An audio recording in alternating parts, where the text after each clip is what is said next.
안녕하세요. 카일스쿨의 카일입니다. 오늘은 데이터 사이언스 취업 전에 꼭 고민하면 좋을 내용에 대해서 공개하도록 하겠습니다. 그래서 오늘 할 이야기를 말씀드리면 여러분들이 아마 데이터 사이언스 관련해서 취업하고 싶으신 분들이 이 영상을 보고 계실 거예요. 이 취업 전에 한번 생각해 보면 좋을 내용을 제가 공유를 할 예정이고요. 테마로 정리하면 다음과 같습니다. 일단 자신에 대한 이해를 한번 해야 되고요.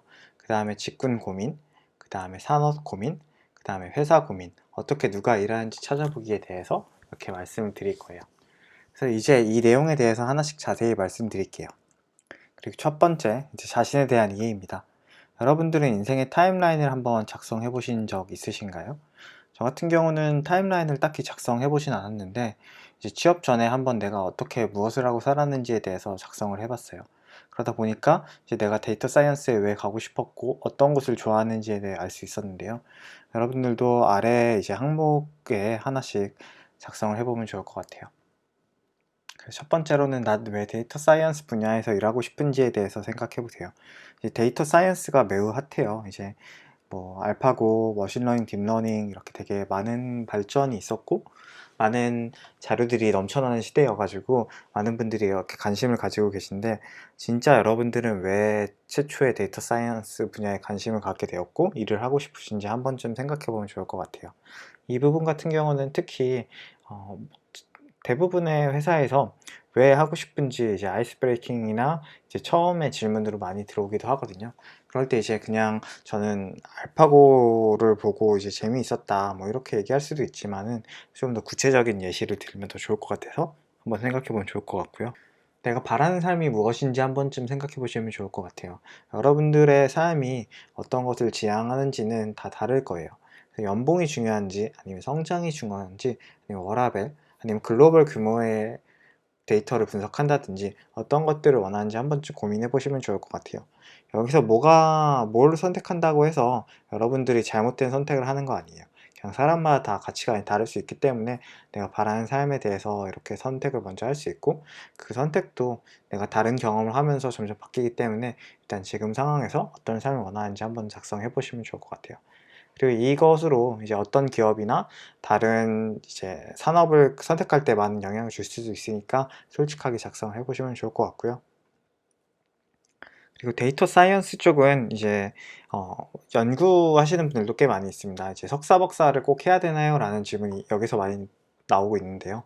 이제 여러분들은 연구에 집중해서 이제 새로운 논문을 집필하고 새로운 논문을 계속 읽고 논문을 집필하는 활동을 하고 싶으신지 한번 좀 고민해 보시면 좋을 것 같아요.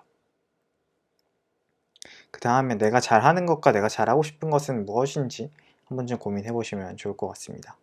그래서 이제 여러분들이 내가 잘하는 건 이거고 내가 잘하고 싶은 건 이건데 내 앞으로 선택은 내가 잘하는 걸 선택할 거야 아니면 잘하고 싶은 걸 선택할 거야 이런 것들을 좀 나뉠 수가 있습니다. 그리고 여러분들의 데이터를 아마 좀 이미 경험을 해보셨다라면 나는 어떤 도메인에 있는 어떤 데이터가 재미있는지 한 번쯤 생각해 보셔도 좋을 것 같습니다. 그래서 자신에 대한 타임라인을 그냥 작성하라고 하면은 와닿지 않을 수가 있어서 제 이야기를 짧게 해드릴게요. 저 같은 경우는 이제 2009년에 경영학 전공으로 대학을 입학을 했고요. 대학교 2학년 때 사회조사 분석사 2급을 취득을 했고 수학을 매우 좋아했습니다. 그리고 군대를 갔다 와서는 이제 연합 광고 동아리에 활동을 했고요. 이때 디자인 공부를 조금 해봤습니다.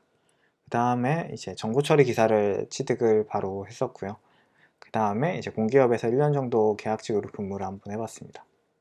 그 다음에는 이제 빅데이터 동아리에서 일단 1년 동안 활동을 해봤고요. 그 다음에는 이제 창업을 1년 동안 한번 해봤습니다. 제가 이렇게 테마를 여러 가지로 분류를 한 다음에 이제 제 인생을 좀 이렇게 동그라미로 쳐봤어요.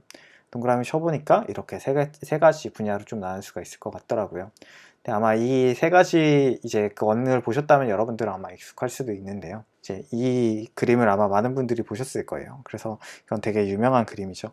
그래서 이 그림이랑 제가 매칭을 해보니까 이제 제 자아성찰을 해보니 소프트웨어 엔지니어링 쪽은 매우 부족했어요. 이 졸업할 당시에.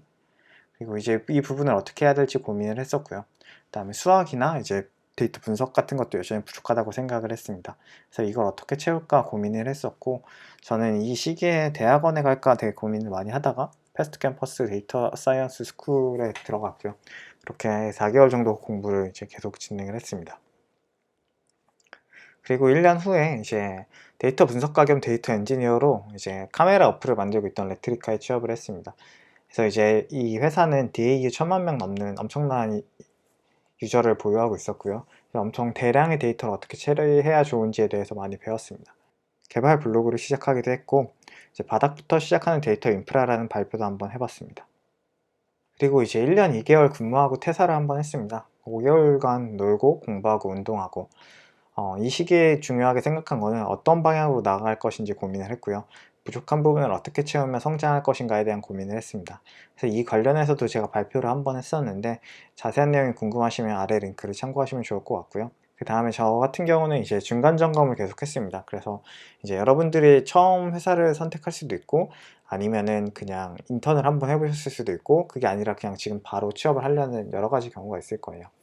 저 같은 경우는 퇴사하고 나서도 이제 중간 점검을 했는데, 이제 내가 진짜 제대로 하고 있는지, 무엇을 하려고 하는지 이런 것들을 잘 정리를 했고, 제 단점이나 정리 부분도 아래쪽에 보시면 이렇게 정리를 해놨습니다. 그래서 직접 진행해야 실력을 많이 든다. 블로그 글에서 알뜰하지 말고 많이 쓰는 거다. 과한 욕심은 군물이다. 마인드 조절하기. 행복하다. 이런 식으로 좀 제 자신에 대해서 많이 고민을 해봤습니다. 그리고 이직 시점에는 제가 어떤 가치관을 중요하게 여기는지 고민을 해봤고, 제가 제 가치, 데이터팀의 가치를 인정해 주는지가 1순위였고요. 그 다음에 팀이 구성되어 있는가, 데이터가 재미있는가, 비전, 급여, 문화 이런 것들에 대해서 이렇게 제가 고민을 해봤습니다. 그 다음에는 취업 전에 여러분들이 직군에서 어떤 일을 할지 좀 잘 파악하고 생각해보는 시간을 가지면 좋을 것 같아요. 그래서 지금 데이터 직군 같은 경우는 데이터 분석가, 데이터 사이언티스트, 데이터 엔지니어, 머신러닝 엔지니어, 리서치 사이언티스트, 리서치 엔지니어 등 되게 다양한 직군들이 점점 생기고 있어요. 그리고 이제 산업이 매우 빠르게 발전하면서 직군도 점점 다양한 역할을 함께 하기도 해요. 근데 이제 제가 일반적인 내용에 대해서 한번 가지고 왔는데, 이제 저 같은 경우는 이런 식으로 약간 좀 정리를 하고 있어요. 이제 크게 데이터 분석가, 데이터 비즈니스 분석가, 데이터 엔지니어, 머신러닝 딥러닝 엔지니어, 데이터 리서치 사이언티스트 약간 이런 식으로 좀 하고 있는데요. 일단 서비스 제품, 약간 데이터를 저장을 해주죠. 이제 여기서 데이터베이스, 백엔드 개발자분들이 데이터를 이렇게 저장을 해주시면은 그 데이터를 가지고 이제 데이터 수집도 하고 로그를 어떻게 쌓을지도 데이터 엔지니어가 좀 많이 관여를 합니다. 그 다음에 수집된 데이터로 데이터 파이프라인을 생성을 해요. 그래서 데이터 인프라를 구축하고 저장된 데이터를 어떻게 가공해서 이제 데이터 분석가들이 사용할 수 있도록 저장을 할까, 이런 것들을 데이터 엔지니어가 하고 있고요. 그래서 이제 DB나 클라우드 스토리지 등에 많이 활용을 하고 있습니다. 그 다음에 데이터 분석가들은 이제 데이터 엔지니어 분들이 쌓은 데이터를 기반으로 대시보드를 생성하기도 해요. 근데 이 대시보드 생성하는 거는 데이터 엔지니어가 할 때도 있고 데이터 분석가가 할 때도 있어요. 이건 약간 가운데 걸쳐 있다고 생각하시면 좋을 것 같고요. 그 다음에 이제 대시보드를 만든 다음에 주요 지표 모니터링을 합니다. 그리고 이제 저장된 데이터로 데이터 분석도 하고 데이터 추출 업무도 하고 있고요. 그리고 이제 데이터 사이언티스트 같은 경우는 이제 회사마다 매우 그 역할이 매우 달라요. 그래서 이 부분에 대해서는 제가 나중에 이제 따로 정리를 해서 이 직군에 대해서 파헤치는 시간을 가지도록 할 거고요. 이제 논문 연구 및 집필을 하는 경우도 있고, 모델 개발, 핵심 알고리즘을 개발할 때도 있습니다. 그리고 이 프로토타입 같은 모델이 완성이 되면은 머신러닝 딥러닝 엔지니어가 이제 모델을 개발합니다. 이제 프로덕션에 들어갈 수 있도록 하고요. 그리고 제품 적용할 수 있도록 서빙 혹은 API를 만드는 일을 하고, 모델 성능 개선하고 이제 어떻게 계속 학습을 할 수 있을지 이런 것들을 좀 많이 진행을 하고 있습니다. 이제 근데 제일 중요한 거는 우측 하단에 제가 따로 적어놨는데요. 회사의 규모마다 직군에서 담당하는 일이 다릅니다. 큰 회사일수록 분업이 되어 있고요. 작은 회사일수록 많은 일을 할 수가 있습니다. 그래서 여러분들이 어떤 규모의 회사를 갈지도 한번 좀 고민해 보시면 좋을 것 같아요. 그 다음은 산업에 대한 고민입니다. 캐글에서 다양한 데이터가 있어요. 그래서 여러분들이 아마 캐글을 한 번쯤은 거의 다 해보셨을 것 같은데, 이 캐글에 있는 데이터를 기반으로 산업에서 어떤 일을 하는지 대략적으로 알 수 있어요. 여러분들이 그래서 이런 산업엔 어떤 데이터가 있는지 알 수 있고, 그리고 캐글 같은 경우는 주로 머신러닝, 딥러닝 문제들이 많이 있습니다. 주로 예측 태스크가 되게 많이 있죠. 그럼 여러분들이 할 수 있는 것은 산업의 핵심 비즈니스가 무엇인지 한번 좀 생각해 보시면 좋을 것 같아요. 그래서 핵심 비즈니스 관련된 거는 경험해보면 모를 수도 있다라고 할 수도 있지만, 한번 생각해 보는 거는 제3자 관점에서 해볼 수는 있어요. 그래서 이제 해당 제품에서 핵심은 무엇일까? 이 제품에서는 무엇이 중요하고 어떤 것으로 돈을 벌고 있을까 생각해 보시고요. 그리고 어떤 데이터가 있을까? 그리고 데이터로 무엇을 할 수 있을까? 이런 것들을 고민해 보시면 좋을 것 같아요. 그래서 데이터로 무엇을 할 수 있을까를 찾은 다음에는 이제 뭐 머신러닝, 딥러닝 어떤 걸 사용해서 예측을 할 수도 있다. 이런 것들을 할 수가 있겠죠. 그리고 이제 이런 것들을 통해서 여러분들이 산업을 체크해 볼 수가 있는데 커머스, 물류, 모빌리티, 헬스케어, 금융, 여행, 제조, 게임, 블록체인 등 정말 다양한 산업들이 있어요. 그래서 여러분들이 앞에서 제가 말씀드린 것처럼 여러분들이 어떤 데이터에 흥미 있는지 한번 생각해 보시면 조금 더 자신과 맞는 산업을 찾을 수가 있을 겁니다. 만약에 어떤 산업이 있는지 어렵다면 구글에서 데이터 사이언스 인더스트리, 딥러닝 인더스트리 등을 검색하시면 되게 많은 것들이 나오니까요. 이렇게 좀 참고해 보시면 좋을 것 같습니다. 그리고 희망하는 회사를 선정하고 어떻게 누가 일하는지 찾아보기입니다. 이거 같은 경우는 앞에 것들은 이제 여러분들이 이런 걸 토대로 희망 회사들을 한번 찾아볼 수가 있을 거예요. 어떤 회사가 좀 더 매력이 있는 것 같아 이런 것들을 찾아보시고요. 처음부터 디테일할 필요는 없어요. 여러분 그냥 단순 호기심도 좋아요. 호기심도 다 작성을 해보고요. 이 호기심이 왜 생겼는지 이런 걸 다 작성을 해보세요. 그 다음에 어떻게 일하고 있는지 찾아볼 수 있는 자료 무조건 마음껏 찾아보세요. 개발 블로그가 있다면 그걸 확인하면 좋을 것 같고요. 그 다음에 어떤 사람이 일하고 있을까도 매우 중요해서 여러분들이 일하고 있는 사람에 대해서도 한번 찾아보면 좋을 것 같아요.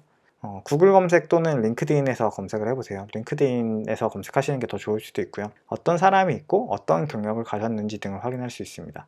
그래서 제가 어떤 회사에 딱 가고 싶은 생각이 들었어요. 근데 그 회사에서 어떤 사람들이 있을까? 어떤 경력을 가졌을까? 이런 것들을 확인할 수도 있고요. 그리고 그 회사에서 어떤 팀이 있는지도 좀 확인할 수 있어서 이런 방식을 추천하고 있습니다. 그리고 데이터 사이언티스트에 관심이 있다면 링크드인에서 데이터 사이언티스트 검색을 해보세요. 그런 다음에 여러 사람이 나오겠죠? 그럼 그분들이 어떤 흔적을 가지고 있는지 정리해보면 좋을 것 같아요. 저 같은 경우는 이렇게 이력서가 그 링크드인 검색이 이렇게 나왔다고 하면은 이 사람은 데이터 분석가와 엔지니어를 같이 했고 이제 데이터 분석도 했고 이제 섹슈얼 이미지 모델 탐지하는 모델을 만들었고 데이터 파이프라인을 만들었고 대시보드를 만들었고 이벤트 로그도 설계했구나. 그럼 이런 게 이제 이 사람의 일이잖아요. 그럼 이 회사에서는 이런 일을 시키는 사람을 뽑거나 아니면 다른 일을 시킬 수도 있겠다. 이런 걸 생각을 해볼 수도 있겠죠.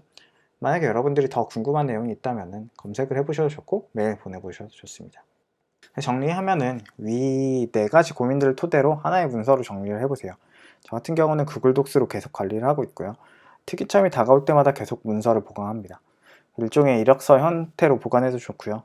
자신에 대한 이해, 직군 고민, 산업 고민, 회사 고민 이런 것들을 통해서 여러분들 자신만의 길을 꼭 찾아봤으면 좋겠습니다.